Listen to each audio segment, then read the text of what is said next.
Hey, what's up, everybody? Welcome into the show. Yet another episode of Crushing Fantasy Football. I am Bryce Lockridge, your host of the show. Guys, today I'm going to be giving you guys my top 15 pass catchers for the 2022 fantasy football season. This includes wide receivers and tight ends. So I'm going to get right into it with the first player on my list, and that is Cooper Kupp. Now, Cooper Kupp is a guy who came out and just dominated last season. He put up pretty much the best wide receiver season that we've ever seen in fantasy football, and he's coming back into pretty much the same role in his offense. Look, this guy is going to line up out of the slot. He's going to feast over the middle of the field. He's going to feast downfield in his huge chunk plays. He is going to receive double-digit targets almost every single week. He is going to be one of the league's top red zone targets. This guy is part of an aerial assault offense that's going to get in the red zone often and feed their number one wide receiver in Cooper Kupp. His touchdown upside is through the roof. His overall yardage potential is through the roof. His reception count is going to be crazy. This guy is going to absolutely dominate in PPR formats, and if he repeated as the wide receiver one in fantasy, I would not be surprised. I know how hard that is to do, but I think that Cooper Kupp has a very good chance to do it. Even if he doesn't, though, he's the safest wide receiver pick going out the board of the first round because he's a lock for double-digit targets every single week in what is going to be a very high-scoring offense, and he is going to be peppered with targets within the red zone. Next player on my list, my next pass catcher, is Travis Kelce. I love Travis Kelce this year so much, guys. There's no more Tyreek Hill. He is going to be targeted so heavily from the tight end position and be one of the biggest difference-making players in all of fantasy football. This offense is still going to be a very good offense. It's led by a great quarterback in Pat Mahomes. We have McCole Hardman, Marquette Valdez-Scantling to stretch the field and allow Pat Mahomes to still be able to throw the deep ball. He will have a very good deep ball connection with these wide receiver guys. Make no mistake. Even when Tyreek Hill was on the team, Pat Mahomes was able to get the deep ball to pretty much anybody. He was very good at spreading the ball around. I know that Tyreek Hill was the main deep threat, but there were still other deep threats on the team, and Pat Mahomes could get them the ball like, some of the best of them. He's one of the best quarterbacks in the NFL. It's still led by a very good play caller in Andy Reid.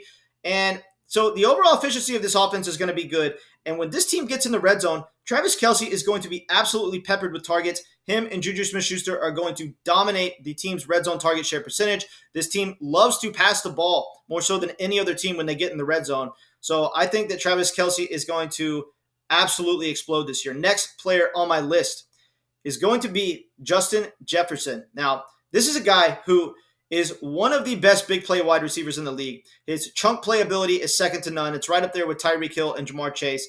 He is going to eat in big play action plays because, look, this team is going to run the ball a lot with Dalvin Cook. Teams are going to be stacking the box to stop Dalvin Cook. This is going to set up awesome play action opportunities for Justin Jefferson to eat and make big plays downfield. He is the type of wide receiver that only needs 5 or 6 targets a game to produce awesome fantasy numbers due to his big playability, but he's going to receive double-digit targets in a lot of weeks.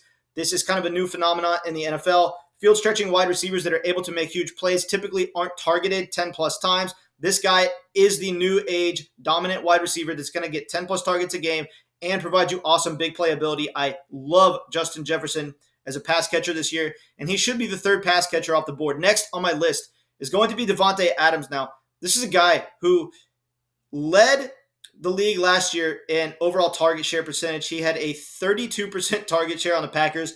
This is obviously completely ridiculous, and we expect that overall target share percentage to go down a little bit on the Raiders, but he's still going to be targeted heavily. He's still going to be one of the most targeted wide receivers in the NFL. If he led the league in red zone targets this year, I would not be that surprised. He's a guy who has been top 10 in the league in red zone targets every single year for the past 5 years. He is the only pass catcher that fits that category.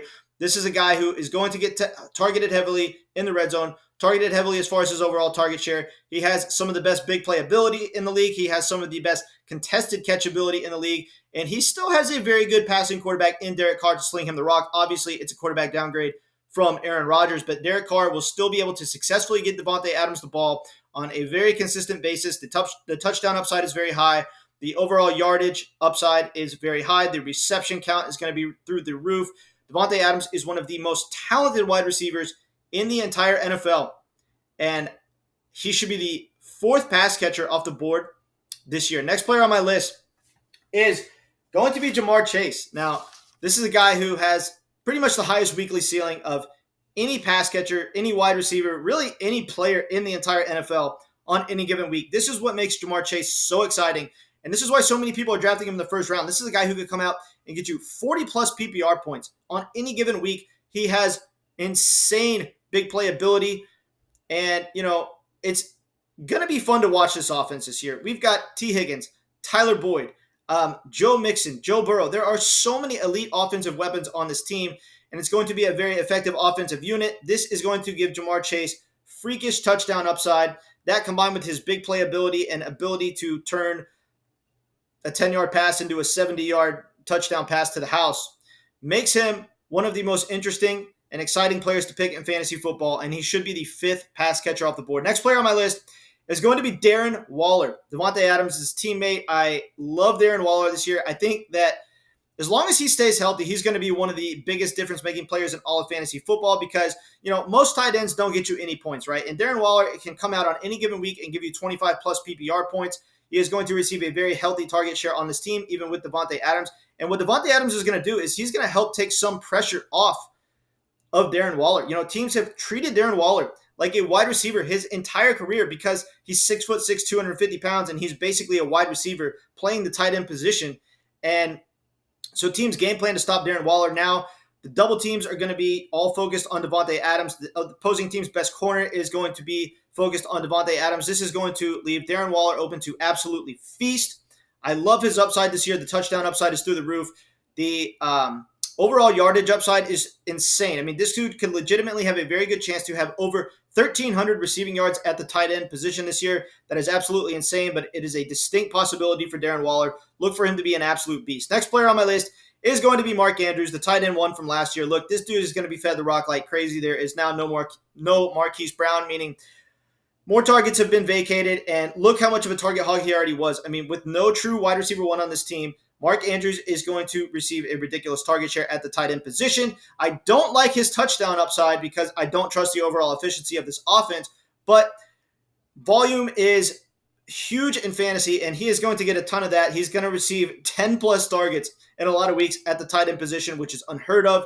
Due to his volume and the talent that he has, I like him as a top 10 pass catcher. Next player on my list is going to be Mike Evans. Like I said in my last video, I think Mike Evans is going to just absolutely explode this year. I think he has a very good chance to be a top 3 wide receiver in fantasy. And with that being the case, it's very much because Tom Brady is his quarterback. He has a better quarterback than he's ever played with, over the past 3 seasons. And on top of that, there is no more Antonio Brown, probably no Rob Gronkowski, and a hobbled Chris Godwin. This is a guy, and Mike Evans, who's going to have a ridiculous target share and a safer floor than he has ever had in fantasy. He's always been very good because, well, he has a tremendously high weekly ceiling, but he was also a boomer bust player. He's not a boomer bust player anymore. There are not enough pass-catching weapons on this team for Mike Evans to be boomer bust. He is going to be targeted heavily in this offense. And considering the fact that he's had 1,000 receiving yards every single season that he's been in the league, and considering the fact that he's had double-digit touchdowns over the past 2 seasons, in fact, he had 13 touchdowns and 14 touchdowns in the past 2 seasons. This is absolutely insane. And I think that he's easily going to eclipse 1,000 yards this year, being in a better offensive situation than he's ever been in. And I think that he is going to easily eclipse double-digit touchdowns again. So this is one of the most slept-on wide receivers going into the draft every single year, especially this season. And he is a top 10 pass catcher. And he should be one of the top 10 pass catchers off the board. Next player on my list is going to be Amari Cooper. As long as Deshaun Watson plays, Amari Cooper is going to be absolutely dominant for fantasy football. This is a guy who is one of the best route runners in the league. He's got 4.4 40 speed. He's got quickness. He can run after the catch. This is a guy who is a true wide receiver one. He's just never really been in the right offensive situation to really shine in fantasy. I mean, the Oakland Raiders teams that he played on were way too inconsistent. The Cowboys gave him too much target share competition. So I think that Amari Cooper is going to shine now that he's on the Browns, especially with Deshaun Watson, because he's going to get to be the clear-cut wide receiver one. And he's going to get the necessary target share that he needs to produce the kind of numbers that he can actually produce. So I love Amari Cooper. I love the touchdown upside. I love the overall reception count. I think that in PPR formats, he could be top 5 in the league in overall receptions. So for PPR formats, this guy is going to absolutely dominate as long as Deshaun Watson is his quarterback. Next on my list is going to be Stefon Diggs. This is a guy who last year had a ridiculous target share on a very high-scoring offense and somehow produced very disappointing touchdown numbers and overall yardage numbers. This was an absolute fluke. Look for Stefon Diggs to have a huge bounce back. Everyone's talking about Gabriel Davis and all that. Look, guys, Gabriel Davis, it was fun to watch him break out late in the season last year, but Stefon Diggs is the freaking man. He is one of the best wide receivers in the NFL, and he has a stud quarterback in Josh Allen throwing him the ball in what might be the highest scoring offense in the NFL this year, right up there with the Chargers and the Bengals. So look for Stefon Diggs to have a massive bounce back season. Next player on my list is going to be Deebo Samuel. This is a guy who is very versatile. He could line up anywhere on the field and dominate. He's going to receive double-digit targets in a lot of games. He's going to rush the ball 5+ times a game, even with a running quarterback in Trey Lance. And you got to figure that even though he might rush the ball less often, his rushing is probably going to be more efficient with Trey Lance on the team, because teams are going to have the game plan to stop Trey Lance. So when Deebo is lining up in the backfield, certain teams might think, hey, he's a decoy. Trey Lance is going to run the ball. Then they're going to hand the ball to Deebo Samuel, and he's going to take it 50 yards to the house. So the running efficiency is going to be there. The overall target share is going to be there. This guy is pretty much the best run-after-catch wide receiver in the entire NFL at this point. I think a lot of people would agree with me on that once this guy has the ball in his hands, he is absolutely lethal, and he is a great playmaker. He's going to be very fun to watch this year. As long as he doesn't get traded like he's wanting to, I love him in the San Francisco offense. Next pass catcher on my list is going to be CeeDee Lamb. CeeDee Lamb, guys, is going to be the number one target hog for the Cowboys. This is an offense that was one of the highest scoring offenses in the NFL this year. Will they be as high scoring this coming year as they were this past year? Probably not, but it's still going to be a very high scoring offense, and they're still going to be passing the ball a lot. I mean, look, Zeke has a lot of tread on the tires, so they're not going to run him as often. So I think this team is going to pass the ball a lot.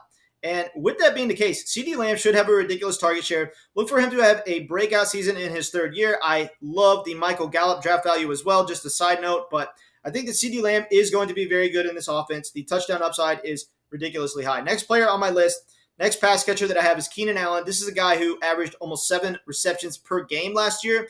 This is a guy who is the most reliable receiver for PPR formats in fantasy football, because we know that he's going to get double-digit targets almost every single week. He's going to be targeted heavily in the red zone. And so despite having disappointing touchdown numbers last year, I think that he has a very good chance of eclipsing double-digit touchdowns this year. I love his connection with Justin Herbert. This could very well be the highest scoring offense in the entire NFL. I love Keenan Allen's upside this year. He presents a very good floor-ceiling combination. Next pass catcher on my list is going to be Tyreek Hill. Guys, I love Tyreek Hill. I mean, I love the talent, right? But I hate the downgrade at quarterback. I mean, he's going from Pat Mahomes to Tua. This is a massive L as far as the quarterback change, and we just don't know how well he's going to fit into this offense. I mean, obviously he has tremendous playmaking ability, but he thrives on the deep ball, and Tua's not going to be able to get Tyreek Hill the deep ball like Pat Mahomes. That's why I dropped Tyreek Hill so low in my rankings. This is a guy that I would always like to have as a top 1 or 2 wide receiver in fantasy, but I have to knock him down a little bit this year, considering the fact that I don't trust Tua to get him the ball as efficiently as Pat Mahomes. In fact, I know that that's not going to be the case. But he has tremendous playmaking ability. He could always turn a little 10-yard pass into a 70-yard touchdown pass to the house. So he's still got tremendous playmaking ability, so I have him as a top 15 pass catcher. Next on my list, final pass catcher I have here is T. Higgins. I love him in the Bengals offense, mainly because, look, he was hurt a lot of last year, but whenever he came in, he commanded so many targets on this team. This is a guy who is 6'4" and can run routes and is going to be absolutely dominant within the red zone on one of the highest scoring teams in the NFL. So that, considering the fact that teams are going to be focusing all their attention on JaMarr Chase, I love T. Higgins' upside, and he is just good enough to be a top 15 pass catcher for me this year. All right, guys, I appreciate you tuning into the video. I'll catch you later.